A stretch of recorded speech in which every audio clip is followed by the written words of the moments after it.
รีบสู้បងប្អូនបាទសង្ឃឹមថាសុខសប្បាយទាំងអស់គ្នាហើយសូមបងប្អូនទាំងអស់គ្នាជួយ share វីដេអូនេះម្នាក់មួយបងប្អូនណាបាទជួយ share វីដេអូនេះម្នាក់មួយទាំងអស់គ្នាបាទបងប្អូនដែលមានមកបងប្អូនណាខ្ញុំមានគីឡូ24មួយគ្រាប់បងប្អូនណាបាទគីឡូ24មួយគ្រាប់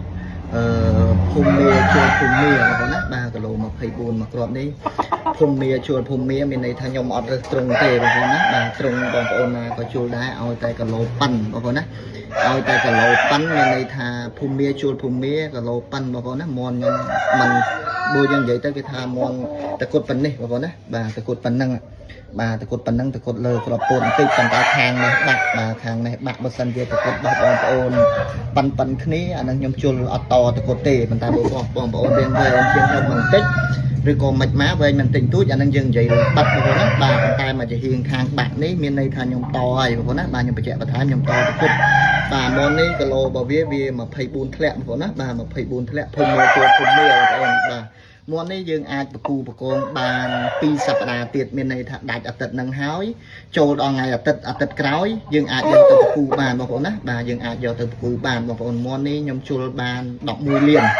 បាទ11លានសម្រាប់ខ្ញុំម្នាក់ឯងអញ្ចឹងវាល្មមនឹងកម្លាំងរបស់ខ្ញុំហើយបងប្អូនណាបាទ11លានអញ្ចឹងវាស្មើនឹងមួយខាង11លានវាស្មើនឹង22លានរួមបងប្អូនណាបាទនេះខ្ញុំនិយាយពីរឿងខ្ញុំម្នាក់ឯងគឺខ្ញុំអាចជុលបានប៉ុណ្ណឹងដោយសារខ្ញុំអត់ចង់ឲ្យមាន SC អីច្រើនញ៉ៃអី sponsor អីទេបងប្អូនណាប៉ុន្តែបើសិនជាមានបងប្អូនដែលគាត់ចង់ដាក់គាត់ស្រឡាញ់វាអានឹងយើងនិយាយគ្នាដល់ថ្ងៃគូទៀតអញ្ចឹងបងប្អូនណាបាទប៉ុន្តែសម្រាប់មួយគ្រាប់នេះខ្ញុំជួលបាន11លានវាស្មើនឹង22លានរួមបងប្អូនណាបាទភូមិមាហើយភូមិមាបងប្អូនបាទភូមិមាជួលភូមិមាយើងគូបាន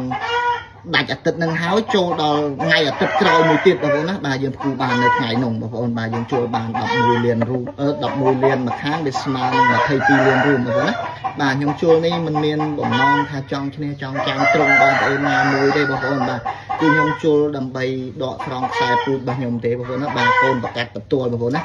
បាទកូនប្រកាសផ្ទាល់អញ្ចឹងយើងជួលដើម្បីសបាយដើម្បីមិត្តភាពមិនមានបំណងទៅចង់ឈ្នះចង់ឌឺដងបងប្អូនណាទេ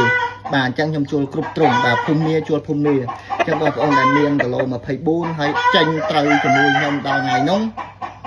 បងប្អូនអាចយកមកប្រគូផ្គងលេងបានបាទតាក់ទងទៅបងដុល្លារដូចគ្នាទៅបាទខ្ញុំធ្លាប់បានតាក់ទងប្រកបមួយសាហើយបាទអញ្ចឹងយើងអត់បានគូអាទិត្យនឹងទេបងប្អូនណាដាច់ថ្ងៃអាទិត្យហ្នឹងចូលដល់អាទិត្យក្រោយមួយទៀតយើងគូហើយយើងជួលថ្ងៃពុធបងប្អូនណាអញ្ចឹងខ្ញុំបញ្ជាក់បងប្អូនណាបាទខ្ញុំបញ្ជាក់បាទពាក់ព័ន្ធជាមួយដើមផាន់មានន័យថាសម្រាប់ខ្ញុំតែឯងគឺខ្ញុំដាក់11លានអញ្ចឹងបើសិនជាមានដៃគូធីមរបស់ខ្ញុំណាគេគាត់ថែមថយទៀតអាហ្នឹងយើងនិយាយគ្នាមួយសារទៀតនៅថ្ងៃប្រគូបងប្អូនណាបាទនៅថ្ងៃប្រគូប៉ុន្តែមាន់នេះគឺយើងបញ្ជាក់ឲ្យច្បាស់មានន័យថាទៀបបំផុតគឺមួយខាង11លានបងប្អូនណាបាទនេះយើងនិយាយថាទៀបបំផុតគឺមួយខាង11លានបងប្អូនបាទវាមិនបកែវាមិនល្អទេប៉ុន្តែដោយសារខ្ញុំចង់ដឹងបាទដកបទពិសោធន៍ពាក់ព័ន្ធជាមួយនឹងខ្សែពូជទេបងប្អូនណាបាទពាក់ព័ន្ធជាមួយនឹងខ្សែពូជហើយយើងជុលដើម្បីមិត្តភាពបាទมันមានទៅចង់ឈ្នះចង់ចាញ់ចង់ប្របាក់បងប្អូនណាអីអត់មានទេបងប្អូនណាបាទអញ្ចឹងកុំឲ្យបងប្អូនមានអារម្មណ៍ឲ្យបងប្អូនថានេះត្រង់នេះចេះចុះអីមាន24 20អីបងប្អូនគិតថាបកូបានបងប្អូនណាបាទយើងអាចជជែកគ្នាទៅបងប្អូនបាទហើយបើអាយុប៉ិនអីប៉ិនទៅយើងជជែកគ្នាទៅបងប្អូនណាបាទដាច់អាទិត្យហ្នឹងចូលអាទិត្យមួយទៀតអញ្ចឹងបងប្អូនដែលមានភូមិបាទយើងអាចជជែកគ្នាបានបាទយើងចូលសប្បាយទេបងប្អូនណាបាទយើងចូលសប្បាយមិនមានបំណងទៅចង់ឈ្នះឌឺដងឌឺអីទេបងប្អូនខ្ញុំបញ្ជាក់ឲ្យហើយណាបាទខ្ញុំជួលអត់រើសត្រង់ទេបងប្អូនណាបាទខ្ញុំជួលអត់រើសត្រង់ទេអញ្ចឹងមានន័យថាទៀតមួយខាង11លានបងប្អូនណាបាទប៉ុន្តែបើសិនជាមានបងប្អូនណាសុំដាក់ទៀតនិយាយត្រូវគ្នាបាទគាត់ស្រឡាញ់អីចឹងទៅគាត់ជួយដាក់បានប្រមាណទៀតអាហ្នឹងយើងនិយាយគ្នានៅថ្ងៃប្រគូបាទនឹងថ្ងៃប្រគូហ្នឹងមួយសារទៀតបាទអញ្ចឹងបានខ្ញុំផុសពីឥឡូវទៅដើម្បីឲ្យបងប្អូនអ្នកណាដែលគាត់ស្រឡាញ់ពាក់ព័ន្ធជាមួយស៊ុំរបស់ខ្ញុំអានឹងគាត់ share គ្នាបានប្រហែលអីប្រហែលអានឹងរឿងរបស់គាត់មកបាទដល់ថ្ងៃប្រគូអានឹងយើងនិយាយគ្នាតិចបងប្អូនណាបាទតែសម្រាប់ខ្ញុំមួយពាក់ព័ន្ធជាមួយមាន់មួយគ្រាប់នេះខ្ញុំដាក់11លានបងប្អូនណាបាទខ្ញុំដាក់11លានអញ្ចឹងបើយើងគិតទៅវាស្មើនឹង22លានរួមប៉ុន្តែបើមានបងប្អូនគាត់ចូលរួមបន្ថែមទៀតបាទគាត់ចូលរួមបន្ថែមទៀតអានឹងយើងអាចបានរហូតទៅដល់ម៉ានអីម៉ានអានោះថ្ងៃដែលយើងប្រគូយើងនិយាយគ្នាទៅប៉ុន្តែមុននេះគឺដូចអ្វីដែលខ្ញុំនិយាយគឺខ្ញុំប្រគូជុលមួយខាង11លានបងប្អូនណាបាទមានន័យថាដាច់អាទិត្យហ្នឹងហើយចូលមួយអាទិត្យទៀតបងប្អូនណាបាទដោយសារវាទើបនឹងយើងទើបនឹងជួលហើយដែរបងប្អូនណាកូនមុននេះខ្ចីទេមិនចាស់ទេបងប្អូនបាទតគុតនេះដូចអ្វីដែលខ្ញុំបង្ហាញបងប្អូនហ្នឹងបាទតគុតប៉ុណ្ណឹងបាទ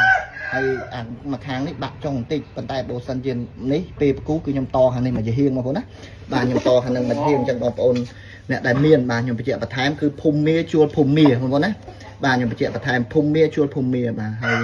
ចំណុចនឹងដែរដូចអ្វីដែលខ្ញុំបញ្ជាក់អញ្ចឹងខ្ញុំមិនទៅចង់ឈ្នះចង់ចាញ់ទេគឺជួលដើម្បីដកស្រង់ខ្សែពូជបាទរឿងចាញ់ឈ្នះរឿងបោះបាក់សីកីឡាទាំងអស់គ្នាបាទ